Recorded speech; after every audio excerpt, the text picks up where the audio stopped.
almost obsolete idea is go to school, get a job, work hard, save money, get out of debt, and invest for the long term in the stock market. See, why would you save money when they're printing trillions of dollars? The gap between the 1% and 99% is massive. You see, it's not just money.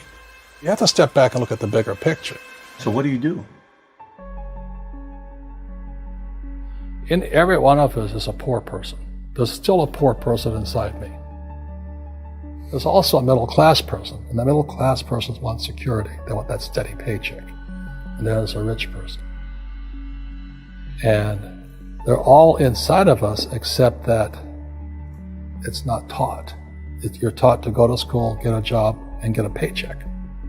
You're not taught to how to get rich. If you read Rich Dad, Poor Dad, my rich dad refused to pay me. He said the paycheck was one of the most damaging things you could take in your life. He says the moment you take a paycheck, you're an employee, and that's the mindset. So my rich dad never paid me. It drove my poor dad, government employee, nuts. You gotta pay people, you gotta pay people. And Rich Dad was not saying that the paycheck was bad. He says you didn't want to be a slave to money. So as an entrepreneur, if Rich Dad folded, I just started another company. I don't need a paycheck. I don't need anybody to take care of me. If my government doesn't like me, I move to another country because they need entrepreneurs there. So the entrepreneur is not so much the business. The entrepreneur is really the mindset and the skill sets and the different set of rules. You see, small business does not operate in the same rules as big business. Entrepreneur is a mindset first, a skill set, and rules. And depending upon whether you're an employee or a small business, the rules are different. The mindsets are different, the skill sets are different. Do the rich people cringe and say, don't tell them that, Rob? Yes. Don't tell people what you know. Right. Keep them poor. So my father was the head of education, PhD, all that stuff. I go home and ask him, said, why don't we learn about money in school? And he looked at me and says, because the government doesn't let us teach that subject. The government tells us what we can teach and what we can't teach. And I thought that was strange. And I said, but aren't we going to school to learn about money? He says, no, your job is to get a job. I said, but you get a job to earn money. He goes, no, you're supposed to just get a job. And I went, no. Isn't the purpose of a job to earn money? He goes, you're correct. I said, so why don't I just learn about money? I can skip the job part, And he got flustered and he said, if you want to learn about money, why don't you ask your best friend's father about money? And I said, why? That's Mike. So why ask him? He says, because Mike's father is an entrepreneur. And I said, what are you? He says, I'm an employee. I'm a government employee. And I went, oh, what's the difference? He says, the difference is an entrepreneur must know about money, or they're no longer entrepreneurs. And he says an employee doesn't have to know anything about money because the government will take care of them, the company will take care of them. So I'm all confused. But I took my dad's advice and I trundled over to Mike's father's office and knocked on his door and I said, hey, I'm here, 9 years old. Teach me about money. He says, beat it, kid, But that's where the story of Rich Dad, Poor Dad started. And finally, through persistence, my rich dad started teaching me about money on one condition. And that condition was he would never pay me. He says, the moment I pay you, you think like an employee. He says, that's the trap. Entrepreneurs work for free. And now I'm 9 years old, my head's cracking in half. He says, you never want a paycheck. You understand that, kid? I said, okay, I got it. And he says, well, how do I make money? He says, that's what entrepreneurs figure out. It's like, so how do I learn about money? So he would just break out a Monopoly game board. So I would work for free. I'd pick up cigarette butts, and he had hotels and restaurants, and I would clean and do menial tasks. And as I got older, I started getting into office work and marketing and accounting, and I was an apprentice basically, but I always worked for free. And he would teach me about money, but the way he taught me about money was playing Monopoly. And finally one day I got upset. I said, well, when are you going to teach me about money? He says, what do you think we're doing? We're playing Monopoly. He goes, no. What do you think we're doing? We're playing Monopoly. He says, what do you think we're doing? So I don't know. I'm teaching you about money. And then that's when, you have one greenhouse. He says, there's many formulas for great success in money. There's thousands of them, but one of the best ones is found on the game of Monopoly. It still is today. 4 greenhouses, 1 red hotel. I said, what? He says, one of the greatest ways to acquire great wealth is playing Monopoly in real life. 4 greenhouses, 1 red hotel. Well, is that all there is? He goes, that's it. And he says, what do you think I'm doing? And I went, I don't know. So then he took me out and he showed me his greenhouses.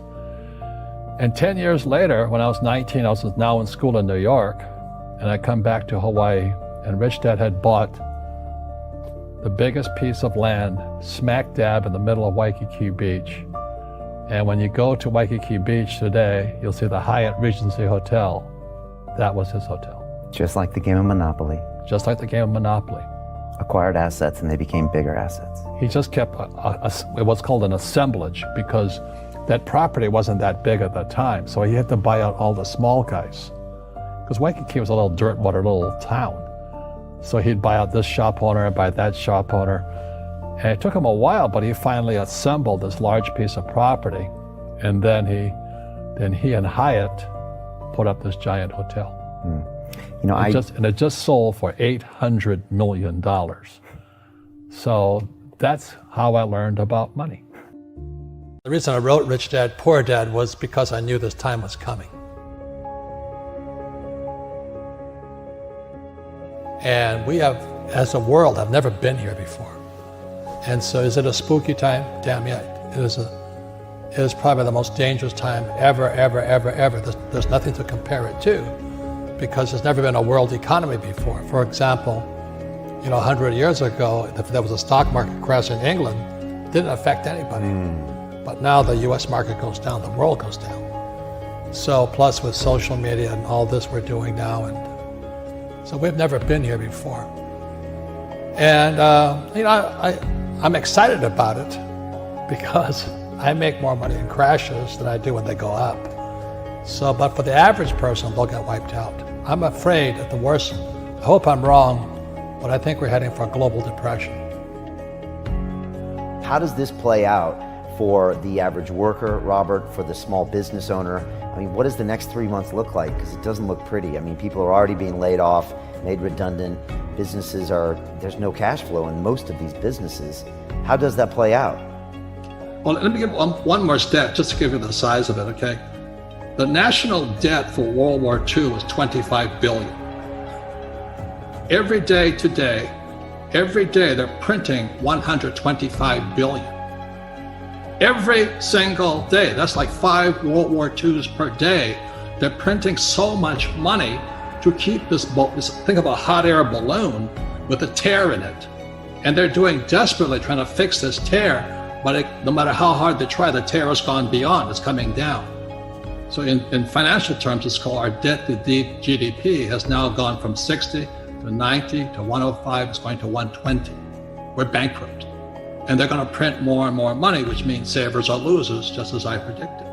Your money is going to be worthless in a few years. Wow. So my message is the same as some of your other guests. This is metamorphosis time.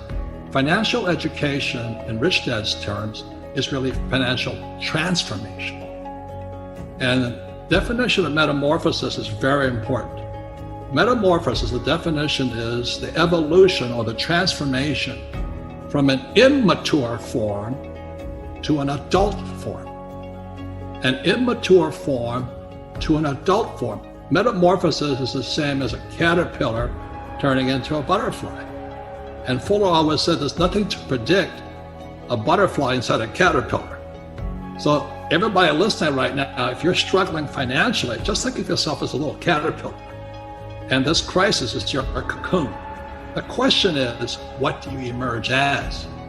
Do you emerge as a victim? The world did it to me, and the capitalists are crooks, and the rich are bastards, and all this stuff? Or do you say, oh, this is the best thing that ever happened to me? The same as my health. I am ground zero for the coronavirus. All that does is inspire me to get healthier. You're either going to get healthier and wealthier, or you're going to go bust. Your choice. It sits between your ears, your heart, your body, your mind, your spirit, your attitude. This could be the best thing that ever happened to you, physically, mentally, emotionally, spiritually, if you turn on to a butterfly or somebody will step on you like a little worm. It's your choice. If you could say one thing to somebody who's never been an entrepreneur and they're thinking about making the leap of faith into becoming an entrepreneur, what could you tell them? Well, I'll just tell them the same thing that happened to me. You know, my last paycheck, I still remember it clearly. It was one of the worst and the best days of my life. And I was in Puerto Rico.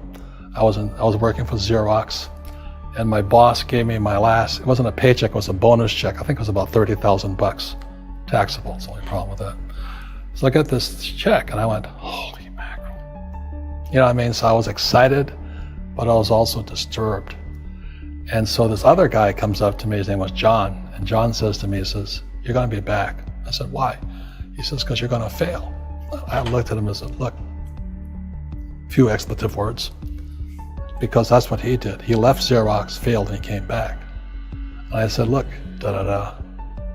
you failed and you came back, but I'm gonna fail and I'm never coming back. And that's the attitude. Do you know what I mean? If you say, well, if I fail, I'll go back to mommy and daddy, then that's what you'll do. So if you fail, that's when I became an entrepreneur, because I had no money. I had no money for years. You know, I didn't have a paycheck. But that's what my rich dad encouraged me to do. He says, when you don't have this paycheck, you get hungrier, smarter, and it's a test of your character. Will you become a crook? Will you become dishonest? Will you cheat and steal? Or will you become a better human being? So really, that's the benefit of becoming an entrepreneur, is you really find out who you are when you don't have anything. So you always have to look at the big picture. Too many people look at, well, what's going to happen to me?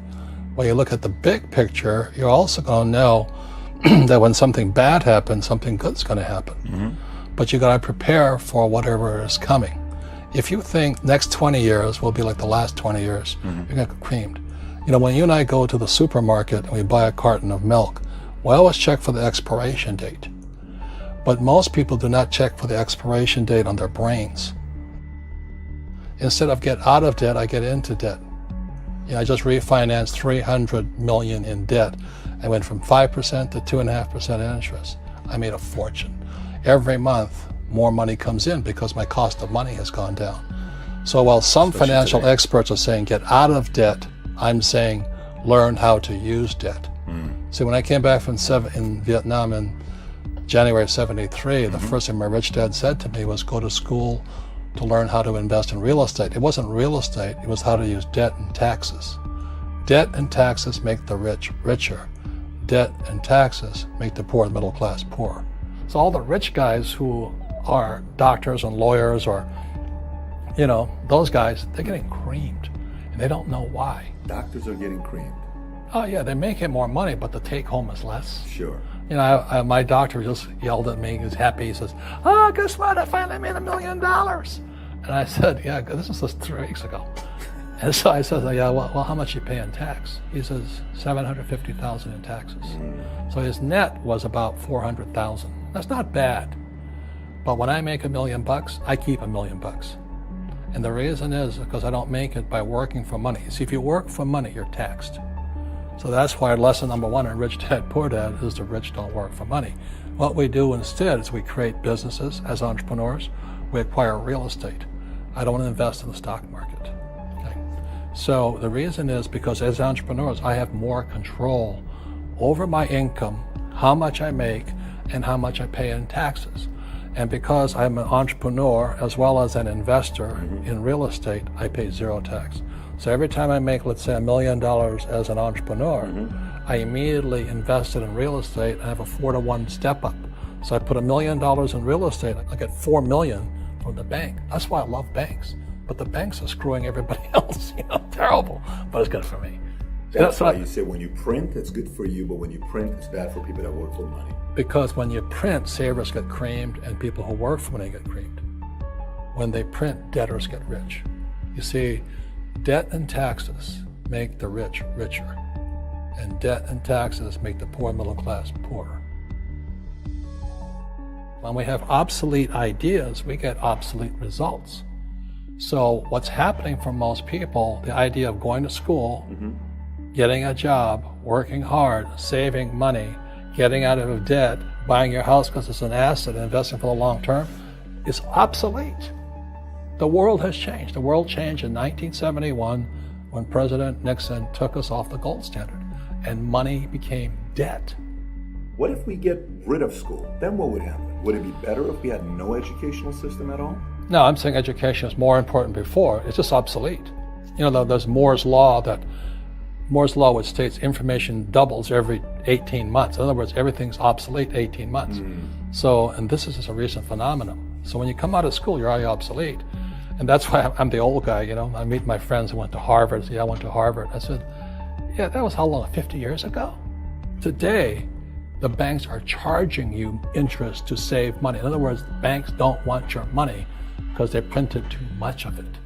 And that's why there's this bubbles in stocks and bubbles in real estate and all this. People are dumping the cash because, as I said in here, savers are losers and cash is trash. And yet people, well, I want a high-paying job. Well, that's an obsolete idea. Get out of debt is an obsolete idea. You should learn how to get into debt, how to use debt to get rich, and they'll never teach you about taxes. The reason the 1% is way up here and the 99% are going this way is because when you print money, two things happen: inflation and taxes.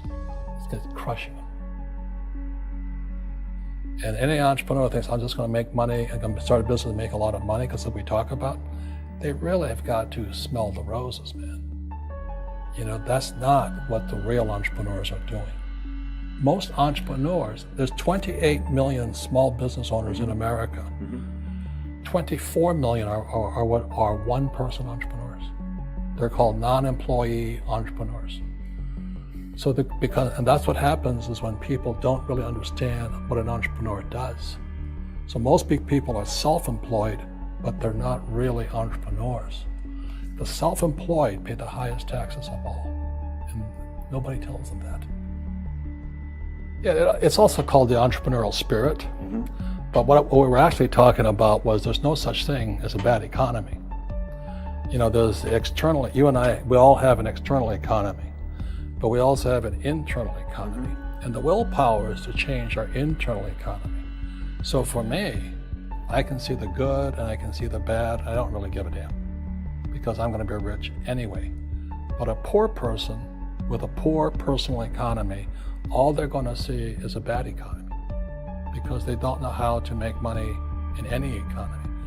And a middle class person, they have a middle class economy. You know, what they want is a nice house, and a steady paycheck, and the job and the car. And so when you take their job away, to them, that's disaster. Well, since an entrepreneur doesn't have a job anyway, it's no big deal. So all I'm saying to people, and it's what Bucky Fuller taught me, is always two sides, you know what I mean? Unity is plural, at minimum two. So if you think the economy is bad, it's because your economy is bad. If you think that steady, employment is important, then you'll see an economy without jobs. Your economy versus the external economy. What you control versus what you can't control. I can control. Yeah, it's called an internal focus versus an external focus. So the real entrepreneur has an internal focus. That if they fall down, they say, "Oh, this is good, because I'm going to go up higher."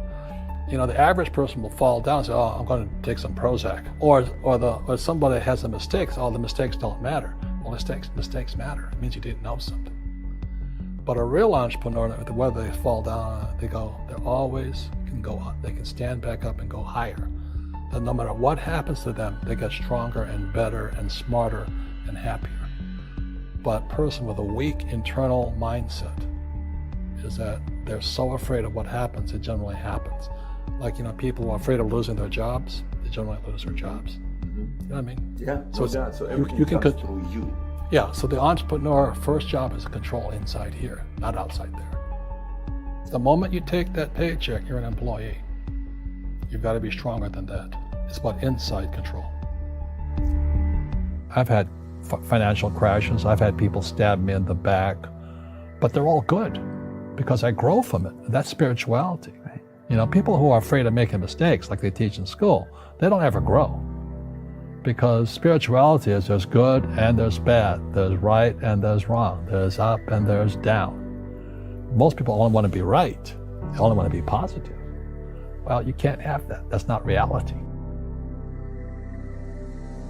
Well, I wasn't poor by most people's standards, but I came from a family with a poor attitude, if you know what I mean. Because rich, poor, middle class, poverty starts with a fundamental attitude.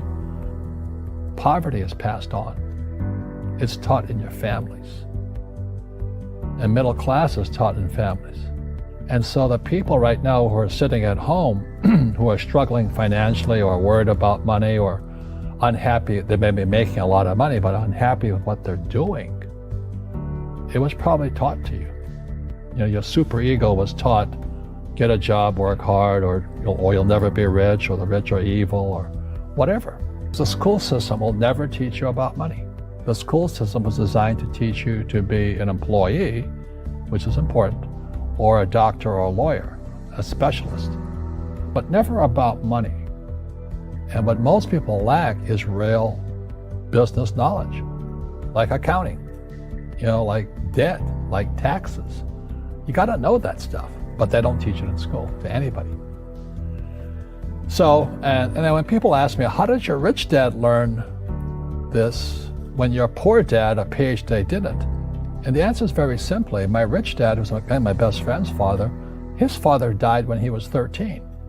So his rich dad had this family business at 13 to run. So he had to drop out of school, which was his blessing. You know, there's blessings, and you know, sometimes the blessing doesn't look like a blessing, but it turned out to be a blessing. And then his teachers became his bookkeeper, his accountant, his attorney, his banker, his real estate agents. So he has what I call real teachers, not these fake teachers in school. You see, most teachers in school, they're out of ethics. They teach subjects they themselves don't practice. I asked the teacher, I said, you know, I'm in my third year of calculus now. It was called strength of materials. I said, am I ever going to use this stuff? He goes, no.